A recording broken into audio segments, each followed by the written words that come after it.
Muito bem-vindos a mais uma aula nossa, né, sobre HIV, do zero ao controle da doença. Vou falar para vocês hoje, então, que o paciente soropositivo, tratando ou não tratando, ele é um paciente inflamado, tá certo? Essa inflamação aumenta o risco cardíaco desse paciente, aumenta também o risco de neoplasias, como eu já falei anteriormente. Essa inflamação, ela faz com que o paciente tenha 1,5 a 2 vezes mais chance de infarto do que teria esse mesmo paciente se não tivesse a doença, tá certo? Para vocês terem ideia, o tabagismo aumenta em 3 vezes, tá? Então, mesmo aumentando a chance, ainda é uma chance menor do que o próprio uso do tabaco, tá? A segunda coisa que eu vou falar para vocês é sobre a vitamina D. A vitamina D exercendo uma movimentação na cascata inflamatória, ela melhora as interdeucinas boas e controla as ruins, tá certo? Fator de necrose tumoral também, e talvez seja uma das soluções acessíveis para diminuir o risco de infarto. Os estudos ainda estão controversos em relação a isso, mas existem outros benefícios. E o terceiro é talvez o mais comum, né? Ou pelo menos aquilo que a gente mais olha no consultório, que é a toxicidade renal. Não só a toxicidade renal pelo coquetel, né, pelos antirretrovirais, mas como também a toxicidade renal causada pelo vírus do HIV, tá bom? Então, no primeiro slide aqui que eu vou mostrar para vocês, um artigo de 2013, e eu fiz questão de pegar um artigo mais antigo mesmo, porque esse link de doença cardiovascular e HIV é um link bem, mas muito bem estabelecido, tá certo? De décadas, então não tem o que se discutir, certo? Então, aqui nesse artigo publicado na NHI, o paciente infectado com HIV aumenta, né, enfrenta um risco aumentado de doença cardiovascular. Então, tem vários estudos mostrando que é ali aproximadamente de 1,5 a 2 vezes maior o risco de doença cardiovascular. Eles ainda falam no próprio estudo que vale muito a pena fazer um tratamento anti-tabaco, anti-fumo nesses pacientes, que aí tu conseguiria diminuir bastante o risco cardiovascular. Então foi demonstrado que parar de fumar confere benefícios cardiovasculares para pacientes infectados pelo HIV, com redução do risco de eventos cardiovasculares com maior tempo desde o abandono. Então, a relação aí do que antes se achava que era do próprio antirretroviral, e está certo, aqui nessa época os antirretrovirais não eram os antirretrovirais que são hoje em dia. Hoje em dia a toxicidade pelos antirretrovirais são infinitamente menores, tá? Naquela época a toxicidade ainda era bastante grande, tá certo? Isso mudou muito nos últimos 10 anos aqui no Brasil principalmente. Vou falar agora para você sobre vitamina D. Vitamina D eu doso naquele kit que eu falei para vocês na primeira e na segunda consulta do paciente soropositivo, para a gente estabelecer qual é o set point dessa vitamina D e qual é o alvo que nós vamos querer atingir para essa vitamina D. O alvo não é necessariamente o alvo do espectro da normalidade dosada da 25H vitamina D3 sérica. Não. O ponto doce dessa vitamina D é entre 60 e 80. E esse é o nosso alvo, geralmente, que a gente quer para os nossos pacientes.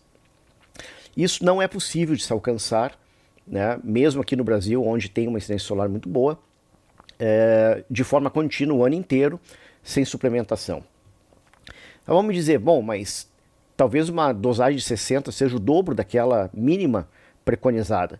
Sim, realmente é o dobro, mas nós sabemos que, por exemplo, pacientes ou pessoas que não utilizam vitamina D e que são salva-vidas, no final do verão eles têm a vitamina D de 120, 140. Então a gente tem uma tolerância do valor até 100 para essa vitamina D sérica, onde o ponto doce é entre 60 e 80. A vitamina D, vou botar aqui o primeiro slide para vocês, também é de 2013 esse artigo, né? Ele mostra uma ação imunológica da vitamina D. E aquilo que eu falei para vocês, a imunologia, a vitamina D tem nome de vitamina, mas ela é um hormônio, e ela atua em dezenas e dezenas de rotas, talvez centenas de rotas, da cascata inflamatória e imunológica. Ela não deixa com que exista uma exacerbação da imunologia, o que poderia causar um ataque ao próprio corpo do paciente, e ela também melhora a imunologia naquela parte boa que nós gostamos, que é justamente a que atua no CD4. Tanto é que tem diversos estudos mostrando que pacientes que têm uma vitamina D normal ou mais alta, um pouco mais alta, eles costumam ter um CD4 um pouco mais alto, tá certo? No segundo slide, então, aqui, para vocês verem a parte imunológica, né? Eles demonstraram que a inibição da replicação viral em macrófagos humanos, né? Incubados com a vitamina D. Então, é um processo mediado aí que eles falam por autofagia, né? Então, os benefícios semelhantes para células infectadas por micobactéria tuberculose e infectadas com HIV. Então, mostrando aí uma relação muito próxima, né, da vitamina D e a imunologia do paciente. Mas ela não para só aí. A vitamina D também tem um efeito metabólico. Esse efeito metabólico também foi estudado nesse artigo de 2011. Vou botar aqui na tela para vocês, mostrando que os pacientes que estavam suplementando com vitamina D tinham menos diabetes tipo 2. Interessante. Então, são dados aí já publicados já há algum tempo, mostrando do benefício, né, de se dosar e fazer uma complementação de vitamina D. E ele termina aqui nesse mesmo artigo: se essa relação for validada, níveis baixos de vitamina D seriam um fator de risco cardiovascular facilmente modificados em pacientes infectados pelo vírus do HIV. Então, olha que interessante. Ela acaba também, muito provavelmente, diminuindo aquele 1,5 ou 2 vezes maior a chance de infarto. Então, pelo seu baixo custo, pela baixíssima toxicidade nas dosagens preconizadas, uma das dosagens que eu mais gosto, por exemplo, 50 mil unidades com comida uma única vez por semana. Ela tem que ser com comida gordurosa, porque ela é lipossolúvel, senão o metabólico dela é excretado nas fezes. Então, é interessante, já que tu está fazendo o uso da medicação, que faça do uso correto dela, né, com comida gordurosa. Ainda nesse artigo, ele fala que, embora as diretrizes práticas também admitam que dados demonstrem benefício, além de sua saúde óssea, sejam atualmente insuficientes, o painel conclui que a segurança, a tolerabilidade e os benefícios potenciais da vitamina D superam os riscos da sua insuficiência no longo prazo. Então, bem interessante, eles mostrando ali que na balança acaba valendo a pena esses pacientes suplementarem com vitamina D. Esse outro artigo que eu vou mostrar para vocês aqui, de 2019, ele faz uma extensa revisão de 29 estudos clínicos com suplementação de vitamina D em pacientes infectados pelo HIV. E isso daí mostrou em 3 dos 7 estudos que ela sim aumenta o CD4 do paciente. CD4 é aquele que a gente sempre quer que o paciente tenha pelo menos acima de 500, ou uma relação CD4-CD8 a mais próxima possível ou acima de 1, tá certo? Lembrando que o CD4 é depletado pela doença, o CD8 é depletado menos. Então, nós não sabemos qual é o CD4 normal de um paciente, porque a gente raramente dosa os linfócitos T-CD4 antes da infecção, mas ele deve ser parecido com o CD8 desse mesmo paciente. Ainda nesse artigo aqui, eles botaram que, além disso, durante a resposta adaptativa, a vitamina D diminui a maturação de células dendríticas, reduzindo a expressão de MHC classe 2 e suas moléculas coestimuladoras CD40, CD80 e CD86. Então, o que é isso aqui? Isso aqui, e o texto continua, e não vale a pena a gente entrar aqui em pormenores, mostrando a imunomodulação, né, da suplementação da vitamina D. Essa suplementação, ela tem que ser monitorada. Tem alguns pacientes que aumentam a vitamina D muito alto, isso é fatores genéticos, e que aí nós temos que ajustar essa dose. Não é tomar a vitamina D e vai ver o que vai acontecer. Não, tem que ser monitorado. Eu peço vitamina D pelo menos 1 ou 2 vezes por ano para os meus pacientes, para a gente ajustar isso daí. Não aconselho mandar fazer a vitamina D, tá? Eu já vi laboratórios errarem a dose para mais e o paciente intoxicar. E lembrando que nós temos estudos no SARS-CoV-2, na Covid-19, com suplementação de vitamina D de até 50 mil por dia, sem intoxicação significativa. Então, uma dose de 50 mil por semana, ela é muito apropriada seguramente para mais de 99% dos pacientes. O último tópico dessa aula é o tópico que todo paciente que já tem um pouco mais de experiência na terapia antirretroviral e sabe dos fóruns e da internet, é a toxicidade renal. A toxicidade renal ela pode ser metabólica, o paciente tem hipertensão, diabetes, tudo bem. Ela pode ser uma nefropatia pelo HIV. Aí o tratamento com antirretroviral é o tratamento para essa nefropatia do HIV. Mas ela pode ser também um efeito adverso dos antirretrovirais. Então vamos acompanhar aqui a doença renal em pessoas infectadas pelo HIV se manifesta de várias maneiras, incluindo lesão renal aguda, doença renal associada ao HIV, doença renal crônica comórbida, são aquelas comorbidades que eu falei para vocês, e toxicidade renal pelo tratamento. Então, dá para diferenciar a maioria delas no exame físico e laboratorial do paciente, sem precisar chegar até uma biópsia renal, tá certo? Então, esse artigo aqui bem interessante, 2017, da Kidney Disease e HIV, vários antirretrovirais e outros medicamentos, por exemplo, dolutegravir, o próprio Bactrim, o trimetroprima faz parte do Bactrim, eles podem interferir na secreção de creatinina, sem afetar a taxa de filtração glomerular verdadeira. Ou seja, em pacientes usando essas drogas, a creatinina como fator isolado para identificar a doença renal, ela não é de forma nenhuma suficiente. Em outras palavras, se vocês lembram lá da primeiro atendimento do HIV e segundo atendimento do HIV, eu boto relação albumina na urina, albuminúria na urina, proteína, pesquisa de proteína na urina, pesquisa de fósforo no sangue, né? O tenofovir ele faz com que exista uma proteinúria com diminuição do fósforo e aumento da creatinina, não ficar só mensurando ureia e creatinina nesses pacientes. A doença renal associada ao HIV, que é a nefropatia associada ao HIV, foi a primeira doença renal descrita por pessoas infectadas pelo vírus, o HIV. Isso, pessoal, quase que não existe mais, tá? Porque isso daqui é naqueles pacientes com uma infecção muito longa pelo vírus do HIV. Isso a terapia antirretroviral praticamente solucionou. São aquelas pessoas que tinham doença pelo vírus há 6, 7 anos, né?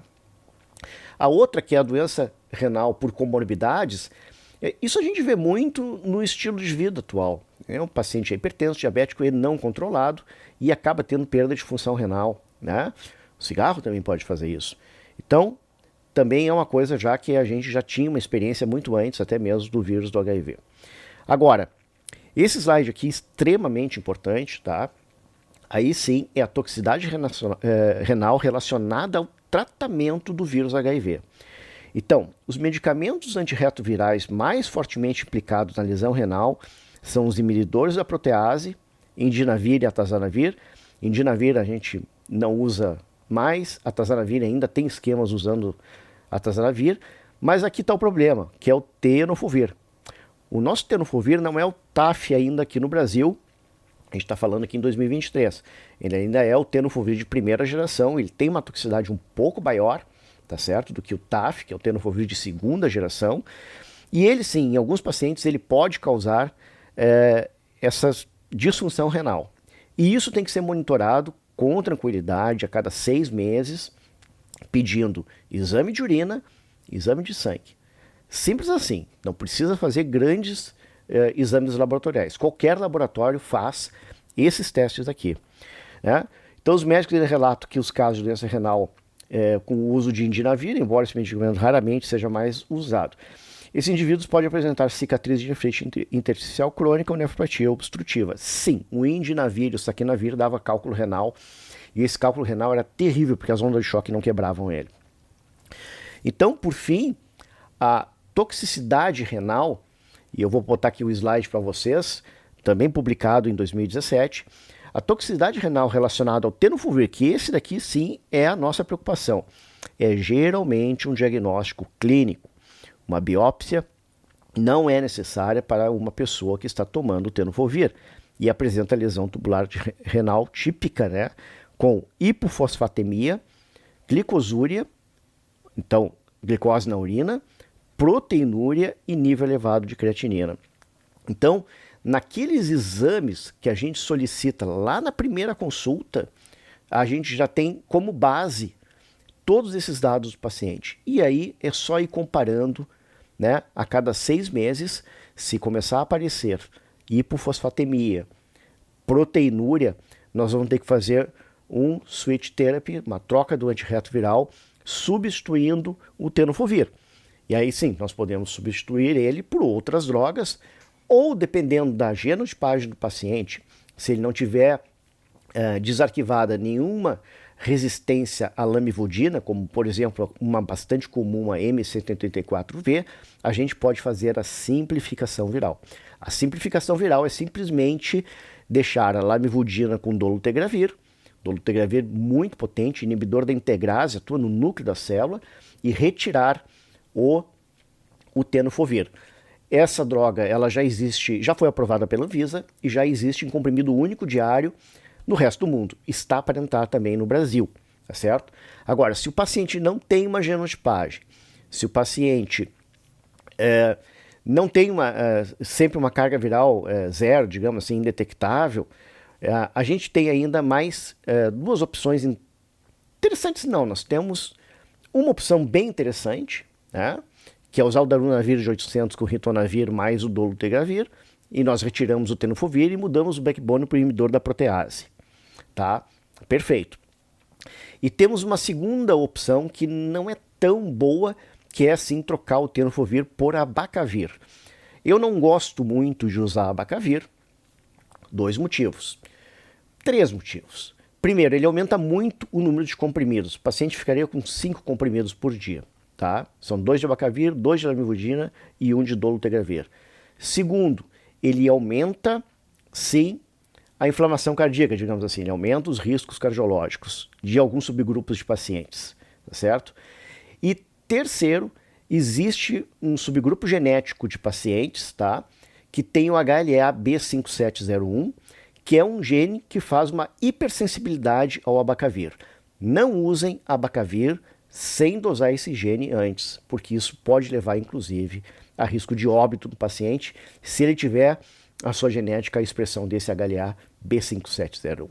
Espero que tenham gostado e acompanhem a nossa próxima aula, que provavelmente vai ser quando falha a terapia antirretroviral. Grande abraço.